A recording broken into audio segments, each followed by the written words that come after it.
Assalamualaikum warahmatullahi wabarakatuh. Hai Bunda Dari, ketemu lagi sama aku Indah Iris. Nah sekarang namanya bukan Indah Iris lagi, tapi Indah Iris and Flat ya.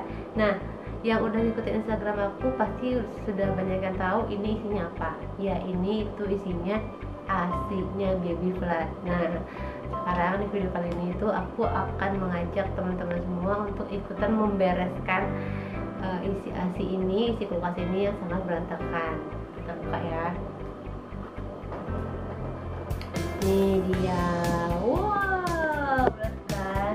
Sekarang udah penuh banget. Jadi ini tuh aku nggak ujuk-ujuk banyak ya, asi aku tuh nggak ujuk-ujuk langsung beres itu setelah melahirkan flat. Kenapa? Karena apa? Waktu melahirkan itu aku positif COVID. Akhirnya setelah operasi itu aku langsung divisi sama baby flat. Aku sama papanya airnya laki dan baby pulang baby. Nah selama di isolasi 2 saat itu aku tidak bertemu dengan baby flat sama sekali. Jadi nggak menyusuin dong. Nah kan kalau asi nggak menyusuin tuh si payudara kita ini kan jadi beku keras kan. Dan ketika aku coba pumping di hari kedua aku coba pumping, ternyata itu tuh keluarnya tuh cuma buat ngebasahin botol bayi aja gitu, sama sekali nggak ada yang keluar, paling juga setetes 2 tetes gitu. Nah aku minta sama dokter SPW aku, dokter Andrew, ini Instagramnya, untuk gimana nih caranya aku dikasih obat apa nih dok biar bisa lancar lagi asi aku dikasih vitamin dari dokter Andrew.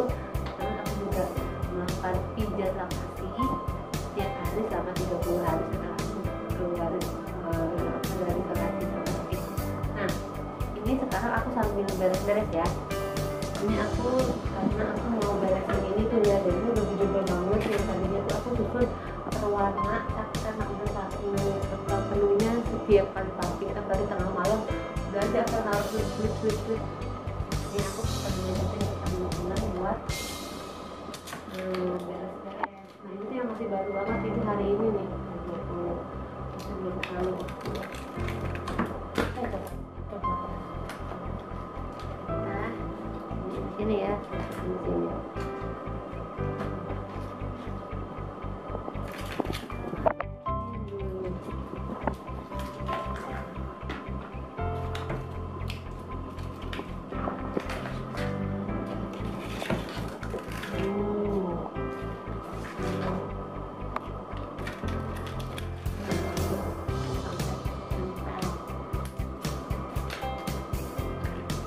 Ini jadi ini ada yang nggak ditanggalin. Kalau misalkan aku tuh udah antuk banget karena pumpingnya tuh sampai rutin jam 2 pagi aku pumping. Jadi teman-teman yang sedang menyusui, kalau misalkan habis lahiran itu artinya masih syarat sedikit, itu nggak usah patah semangat, tetap aja terus selama masih bisa menyusui langsung ke babynya, susuin aja lagi dan terus setelah disusuin itu, kalau setelah DBR itu langsung dipompa. Itu buat mengosongkan si payudara kita dan sistemnya ASI itu kan sesuai demandnya ya. Jadi semakin banyak kita pompa, semakin banyak kita keluarkan DBR dan pompa, itu si payudara itu akan berproduksi semakin banyak ASI-nya gitu. Jadi saran aku gitu. Dan aku itu rutin pompa minimal sehari itu 8 kali. Nanti jadwal pumping aku nanti aku infoin. Jadi Jadi Indah sudah seperti sapi yang diperah terus.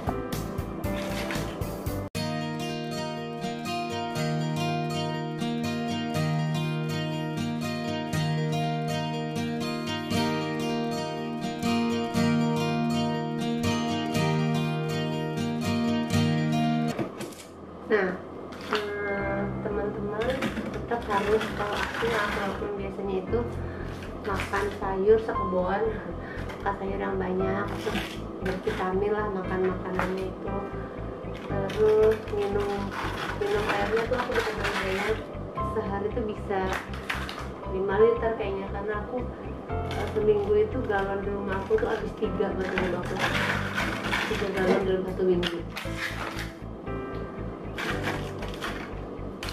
Terus setelah minum banyak, setiap mandi jangan lupa setiap mandi itu pagi sama sore itu dipijat sendiri payudaranya untuk memperlancar ASI gitu. Nah, kalau misalkan teman-teman yang di rumahnya itu ada yang bisa kepijat laktasi, itu boleh. Kalau waktu itu aku kebetulan aku lahiran di Kuningan, terus di sana tuh masih ada saudara aku tuh kayak emak gitu yang udah sepuh, dia tuh kayak Paraji, apa sih Paraji tuh kayak di anak itu kali ya, Paraji itu, tapi dia jago banget untuk pijat memperlancar ASI gitu. Selama 1 bulan itu aku dipijat tiap pagi dipijat tiap pagi dipijat selama 2 jam, dari seluruh badan dipijat, sama bagian payudara juga dipijat untuk melancarkan ASI, karena kan membantu ya, itu datang putus bocor gitu. Jangan lupa setiap malam itu, karena kamu tuh pumping jam 12 jam 1 sampai jam 5 itu wajib pumping, wajib melakukan power pumping. Nanti gimana power pumping nanti aku jelasin juga. Jadi power pumping itu aku lakukan setiap hari di jam 1 sampai jam 5 subuh di range itu ya, karena range itu paling di range itu katanya bagus banget, tubuh kita banyak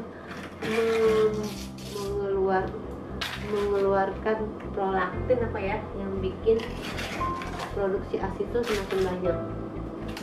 Nah, kalau power pumping itu, kalau misalkan pakai ASI yang pumpingnya 2 gitu, pumpingnya 2, 10 menit di pumping, 5 menit istirahat, 10 menit pumping, 5 menit istirahat, 10 menit pumping, 5 menit istirahat, dan itu dilakukan selama 1 jam. Tapi kalau misalkan sebelah misalkan satu sini, itu dilakukan 10 menit yang kanan, 10 menit yang kiri, 10 menit kanan, 10 menit kiri, selama 1 jam gitu. Jadi itu tuh seolah-olah seperti hisapan bayi gitu. Bayi kan kalau lagi ngenyot, apalagi nyot bayi itu, apalagi kalau misalkan dia lagi growth spurt kan ngumi terus tuh ya, nggak puas, seolah-olah dia tuh nggak ada kenyangnya gitu. Nah, itu tuh power pumping tuh seperti itu.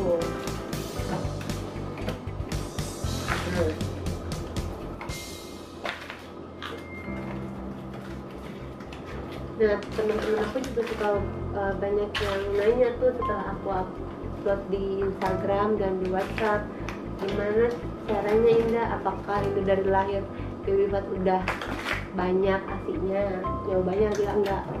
Aku juga berjuang banget ini dapetin 10 ASI dan nggak pernah kepikiran. Yang ada ini sih, kalau mengasihi itu bener-bener mengasihilah dengan keras kepala. Jadi gue bisa nih, saya bisa nih, jadi lama-lama gue bisa. Dan nggak boleh terlalu capek, sama harus jangan stres, karena kalau stres atau kepikiran macam-macam berpengaruh sama sama produksi ASI gitu. Oke. Dan jangan lupa suami-suami atau para bapak-bapak yang nonton ini, kalau istrinya lagi baru melahirkan itu wajib membantu, jangan lepas tangan. Karena kenapa? Menyusui itu sangat capek dibandingkan melahirkan. Jadi setelah melahirkan itu ibu-ibu butuh support dari keluarga orang-orang terdekat lah, suami gitu, gantian. Kalau misalkan istrinya capek ya suruh tidur dulu gitu. Kalau Papa Iris itu tuh, jadi kalau Papa Iris itu kan Papa Iris keluar kota, jadi kalau dia datang itu selalu memberikan Indah waktu untuk tidur. Jadi papanya Iris tuh yang ganti pampers, yang bikin susu, yang segala macam. Udah tidur gitu. Lu lihat deh, banyak banget kan, gila penuh banget ini, masya Allah. Tuh keranjang tuh. Wow. Nah ini kayaknya nggak usah jelasin, kita tinggal ini aja deh, yang ini. Nah ini tuh masih bulan yang sama ya, jadi aku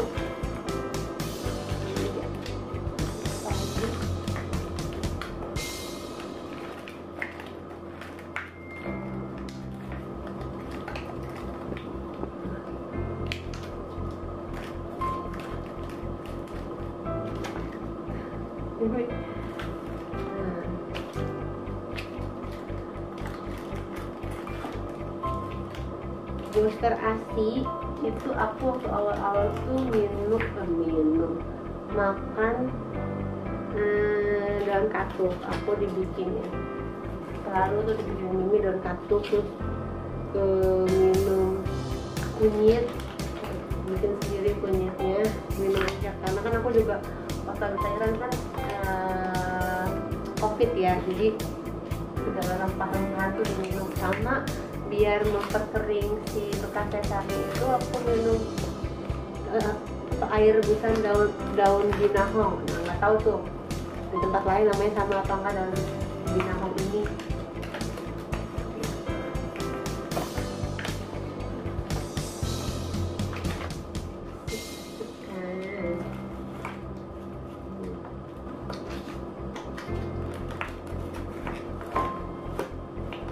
Nah ini aku upload video ini bukan berarti mau mengecilkan hati para teman-teman yang aslinya sedikit ya, tapi aku ingin memberi motivasi bahwa dulu aku juga saat lahiran itu penyakit COVID dan dijauhkan dari baby, itu masih bisa akhirnya punya ASI sebanyak ini. Asalkan kita mau tetap terus aja, terus pumping, mau capek. Karena seolah kan berjam-jam ngompak terus seharian.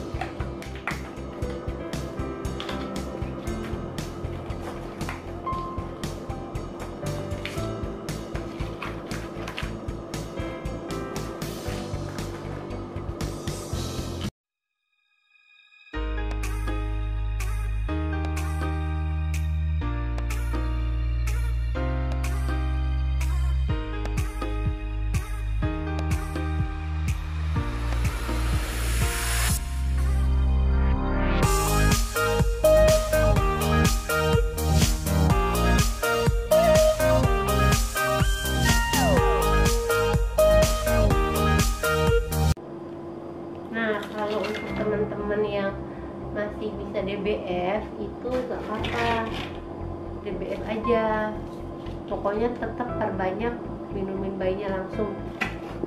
Setelah minumin bayinya baru disamping, minum bayinya disamping. Cuma kalau untuk teman-teman itu kan ada kan yang misalkan si puting payudaranya ini agak masuk, jadi susah untuk baby hisap tuh susah, nah karena dipompa. Menurutku DBF ataupun mom pumping seperti ini sama-sama kok, nggak usah dengerin omongan orang yang katanya begini katanya. Cuman memang lebih bagusnya langsung. Kenapa? Karena dia memperlancar aksi dan lebih banyak aksinya gitu. Cuma kalau ada hal-hal seperti aku yang waktu itu kena COVID jadi agak khawatir, jadi awal-awal itu dipisahkan sama baby fat, ya udah akhirnya terus nggak mau kita pumping.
Nah, jadi jam pumping aku itu kan sehari itu 8 kali. Misalkan jam 1 malam tuh pertama, atau jam 2 pagi lah ya, jam 2 pagi tuh pumping, itu lakuin power pumping. Setelah itu aku tidur atau istirahat, nanti tuh jam 6 bangun tuh pumping lagi, itu 2 ya. Jam 6 pumping, itu jam 8 atau jam 9 itu kita pumping lagi 3, pokoknya jedanya sekitar 3 jam. Setelah itu jam 12 atau jam 1 itu pumping lagi, jadi pumping terus. Itu jam 1 siang, dari jam 1 siang itu boleh jam 4 atau jam 5 itu pumping lagi. Setelah itu jam 7 malam terakhir tuh aku pokoknya di sesi itu tuh terakhir jam 10 atau jam 11 malam tuh aku pumpingnya gitu. Jadi kita masih ada waktu istirahat itu dari jam 10 sampai nanti jam 2 pagi itu bisa tidur sambil kalau baby pas bangun misalkan ya pasti bangun juga ya buat susuin juga gitu. Nah terus aku itu pumpingnya kan karena sambil suka nganterin air di sekolah, jadi walaupun nyetir di mana-mana tuh aku pumping. Jadi kalau aku saranin teman-teman lebih baik mencarinya itu alat pumpingnya itu yang bisa hands free, jadi nggak usah pakai tangan pun dia bisa gitu. Banyak mereknya lah, silahkan cari-cari, nanti aku coba review ya. Terusnya, nah perjalanan mengasih sebanyak ini tuh bukan tanpa hambatan, bukan tanpa masalah ya. Selain ngalamin ASI yang seret dari 1 mili, 2 mili, 5 mili, 10 mili, terus 60, 80, 120, 200, naik, itu juga aku mengalami kucing lecet. Nah itu wah benar-benar sampai berdarah-darah tuh, benar-benar yang bukannya drama, emang begitu tuh ya, sampai berdarah-darah gitu loh. Nah jadi setelah diobatin kan, aku cobain dikompres pakai air sama pakai air dingin, terusnya diolesin lagi tuh si puting yang berdarahnya tuh pakai asinya, dan juga bisa dicoba untuk pakai itu minyak kelapa, gitu, diolesin minyak kelapa itu rutin, karena waktu itu sampai dia kering banget tuh lecet kan, jadi gimana sih kayak berdarah gitu loh.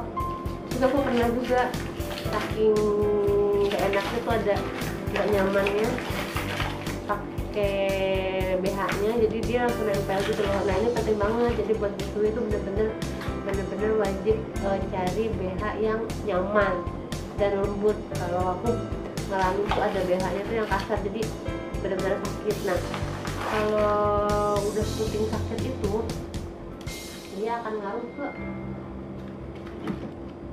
males pompa kan, atau males nyusuin, soalnya kan lecet sakit gitu. Jadi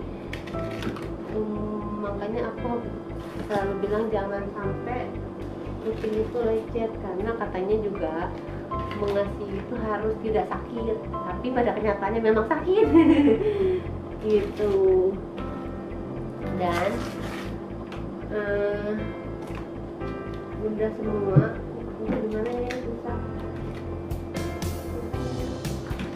Dan udah semua, kalau bisa selalu gunakan tuh plastik, dia tuh bisa lebih banyak ini loh. Kalau pakai botol kan ini mungkin muatnya tuh sekitar 7 aja sih, itu 7 botol. Tapi kalau pakai plastik itu lebih banyak dan bisa ditumpah-tumpah gitu. Makanya kalau aku ini lebih susahnya itu pakai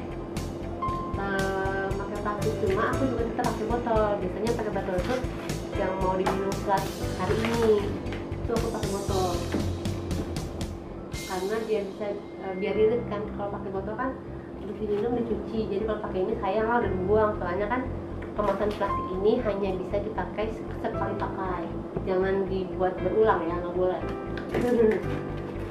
Hanya sekali pakai aja gitu. Nah,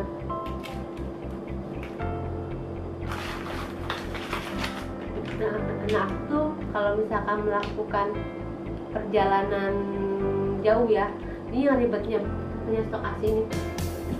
Yang melakukan perjalanan jauh tuh wajib banget bawa alat pumping tuh, alat pumping dan teman-temannya tuh ya, botolnya segala macamnya. Terus plastik nih, plastik AC, jangan lupa alat pumping, plastik AC, terus botol AC, sama cooler bag,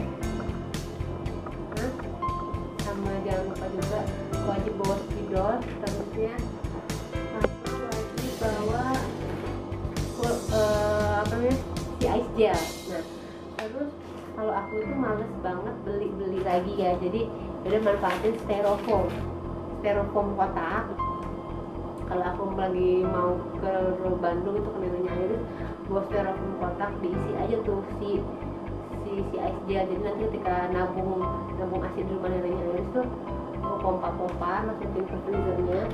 Nah, pulang tuh aku bawa oleh-oleh lagi tuh buat kelas, bawa oleh-oleh lagi si asin itu. Freezer nanti tinggal di styrofoam itu kita inikan aja masukin si ice gelnya, terus masukin lagi di kantong asin ini. Itu bisa bertahan 12 jam, nggak cair, mantep kan. Dan nggak perlu beli alat-alat buat ini, buat bawa-bawa gitu. Kalau di mobil lebih enak itu muatnya banyak kan, jadi bisa diukur. Kalau kalian mau perginya jarak jauh, misalkan perginya mau liburan ke Bali satu minggu, beli aja lebih gede lagi gitu. Jadi itu bisa menyesuaikan, beli si ininya, siapa namanya, beli si styrofoamnya bisa disesuaikan. Nah, kenapa sih aku menggunakan freezer ini sendiri? Karena menyimpan asin itu tidak boleh digabung sama bahan makanan lain, apalagi dengan daging, ikan, ayam tuh nggak boleh, karena bakterinya itu bisa kecampur di sini. Dan si ASI ini adalah sel hidup, jadi dia tidak bisa campur, bahaya gitu. Nah, ASI ini kalau di dalam freezer gini bertahannya bisa lama, dia bisa 6 bulan sampai 1 tahun kalau misalkan jarang dibuka. Cuma lebih baiknya memang 6 bulan tuh udah dihabiskan gitu. Nah, tapi kalau misalkan mau pakai freezer yang di 2 pintu gitu ya, di freezer di atasnya boleh aja itu pakai juga, tapi aku ingatkan kembali tidak dicampur sama bahan makanan lain. Jadi wajibnya itu aja si ASI aja, dan tidak sering dibuka, dia tetap beku. Terusnya kalau di bawahnya, di chillernya itu bisa bertahan maksimal 5 hari ya, maksimal 5 hari, maksimal 5 hari. Terusnya kalau di suhu ruangan itu sekitar 4 jam sampai 6 jam. Jadi kalau misalkan kelupaan, semua kelupaan bisa itu sampai 4 jam atau 5 jam gitu. 4 jam atau 6 jam.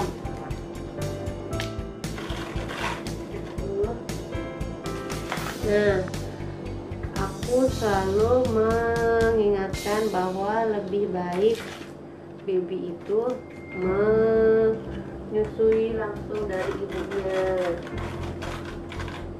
apalagi seusia baby flat ya, masih 2 bulan wajib banget. Cuma karena aku kan waktu kemarin aku sakit covid, jadi ya mau nggak mau lah baby flatnya pakai dot.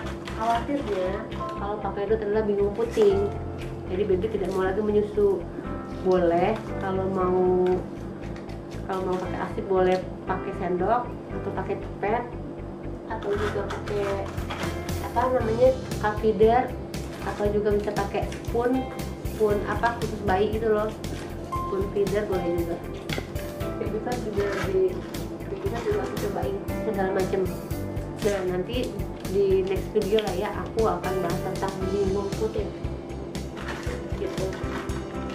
Jadi memang alat selain ASI itu jangan banget deh ngasih anak itu pakai dot. Tapi lebih simpel pakai dot ya, apalagi kalau tengah malam. Cuma kalau misalkan aku saranin ya lebih baik memakai selain dot biar anaknya nggak bingung puting. Tapi kalau tuh anaknya udah terlanjur bingung puting, gak usah khawatir, gak usah stres mami. Udah berarti kita harus menjadi mama effing atau mami dengan eksklusif pumping. It's okay, nggak masalah, nggak berarti mom effing itu nggak menjadi ibu seutuhnya, enggak. Tetap mau menyusui secara langsung DBS atau menyusui di botol, apa kita pumping, mau lahiran sesar, lahiran normal, semua sama, karena semua ibu pada dasarnya menginginkan yang terbaik buat anak-anaknya. Jadi nggak usah ambil pusing, nggak usah peduliin omongan-omongan orang yang julid-julid kayak gitu lah. Tapi aja bisa, boleh aja, yang penting biar menjaga ASInya tetap lancar. Kalau yang anaknya nggak mau DBS itu wajib pumping 6 sampai 8 kali sehari, nggak boleh malas, karena kalau sudah malas, semakin malas nanti si ASInya akan semakin sedikit gitu produksinya. Balik lagi, kalau pumping kan dia seolah-olah itu mulut bayi yang menghisap si payudara ibu gitu. Menghisap si payudara itu si ibunya ceritanya, makanya harus lagi pumping. Dan jangan anggap remeh si ibu yang pumping ini nggak capek ya. Duduk nahan ini tuh akan pegal di sini nih, pegal di sini, pegal di tangan. Jadi nggak usah meremehkan, lebih baik saling mensupport sesama wanita gitu. Aku juga sepertinya baby fat mengalami bingung puting nantinya, karena sekarang lebih banyak ke botol. Tapi tetap aku cobain, tetap aku usahain untuk baby fat itu minum langsung dari aku gitu.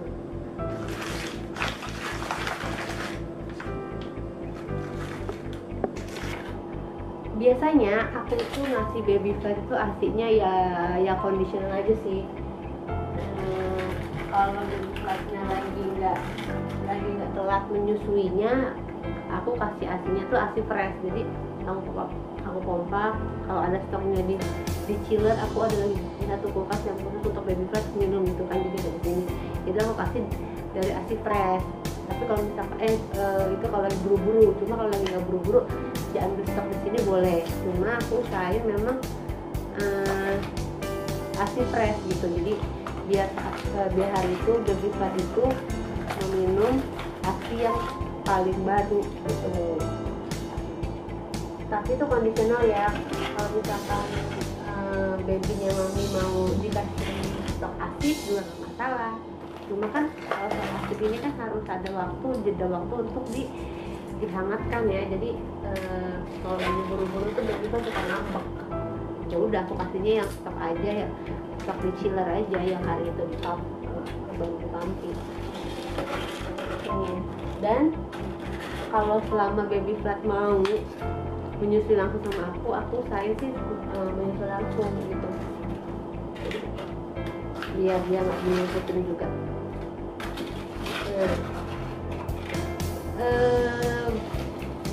Menyusui ini nggak cuma tugasnya seorang ibu ya, seorang bapak ini juga harus menjadi bapak sui alias bapak ASI. Kenapa? Karena support dari suami itu adalah yang terpenting. Karena aku alhamdulillah mendapatkan support full dari papanya Iris. Jadi setiap hari tuh papa Iris tuh ngebantu aku, entah itu ngebantu baby flatnya ngasih susu atau ganti popok, atau ngebantu juga tuh kalau lagi jauh tuh papanya Iris suka tiba-tiba tuh ngirimin makanan. Jadi ini penting banget tuh, jadi nggak harus mahal untuk membuat ibu-ibu atau wanita-wanita itu happy cukup dengan dikirimin makan pakai aplikasi udah ting tong di luar itu makanan. Nah itu tuh udah seneng banget. Itu tuh setiap si ibu itu senang, produksi ASI akan semakin banyak, semakin lancar. Jadi buat bapak-bapak ya, jangan cuma misalnya nyuruh aja, ayo dong kamu itu dong menyusui sampai 2 tahun. Itu bapak-bapak sibuk main game, sibuk nonton, nggak boleh, harus bareng-bareng dong mengasihi juga, menjadi bapak ASI gitu. Karena semakin ibunya senang, semakin banyak produksi ASI ini, berarti Dinda tuh happy karena ASInya sebanyak ini. Jadi terima kasih kepada Papa Iris yang support lahir dan batin dan support makanan. Tiba-tiba di depan rumah tuh udah ada abang-abang yang nganterin makanan, entah itu empek-empek, entah itu roti, entah itu ayam bakar, entah itu mie ayam, entah apa, pokoknya semuanya lah pasti ada aja, dia selalu jadi makanan.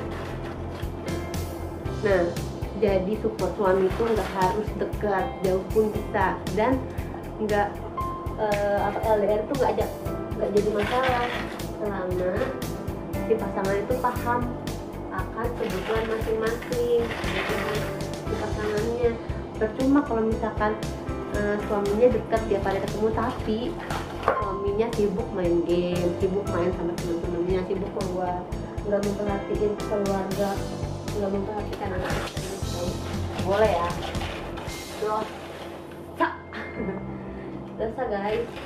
Nah, Mams, yang tadi aku bilang kalau aku pergi kemana-mana, misalkan ke Bandung atau ke mama aku di Tangerang, tuh aku selalu bawa ini, si styrofoam ini. Jadi ini murah banget, nggak pakai mahal, dan ini besarannya juga bisa sesuai dengan apa yang mau kita. Ini lumayan besar, banyak. Terus ini lebarnya sama tinggi, nanti aku infoin berapa. Jadi tinggal kasih ini si ice gelnya ini, masukin beberapa ice gel. Jadi ketika misalkan aku lagi mau ke rumah Ninnya Iris di Bandung kan terpamping bikin stok di freezernya Nin. Freezernya juga udah dibersihin tanpa ada bahan makanan apapun. Setelah mau pulang, si asinya itu, stok asinya itu lebih baik ini menggunakan plastik karena dia nggak berat kan, jadi dapat juga. Baru tuh si asinya itu masukin ke sini, terus ditutup, boleh dilakban. Ini tahan bisa sampai 12 jam tuh gak cair gitu. Dan ini kan murah, jadi gak harus mahal, gak harus beli yang gimana yang mahal. Begini pun tetap bisa menjaga, yang penting kan intinya kan menjaga ASI tetap beku gitu kan. Nah, kalau misalkan untuk yang pergi sebentar gitu, kayak aku mengantar Iris ke sekolah, aku nih suruh pakai ini cooler bagnya. Ini cooler bagnya, kita sempilin di sini si plastik bagnya tuh. Sama biasanya aku kasih spidol di sini, cuma spidolnya lagi aku taruh di meja ASI. gitu. Jadi ini masukin juga si apa namanya si ice gelnya, tinggal tutup deh sama alat pumpingnya, botol pumping sini tinggal tutup deh, terus dibawa gitu. Jadi ini juga bisa bertahan selama 12 jam tuh kalau aku kerja pakai ini gitu. Nah demikian, terima kasih sudah menonton bareng-bareng apa indahnya ya Bunda Iris dan Vlad untuk merapikan freezer ASI. Jangan lupa kalau ada pertanyaan teman-teman bisa nanya di kolom komentar atau di Instagram aku. Dan kalau mau aku buatkan video tentang apa, aku tentang apa juga boleh komen. Jangan lupa di like, subscribe, dan di share biar semakin banyak teman-teman yang mengetahui info-info bermanfaat. Jangan lupa di follow juga Instagram aku ya, biar kita bisa lebih mengenal satu sama lain teman-teman. Oke, assalamualaikum warahmatullahi wabarakatuh.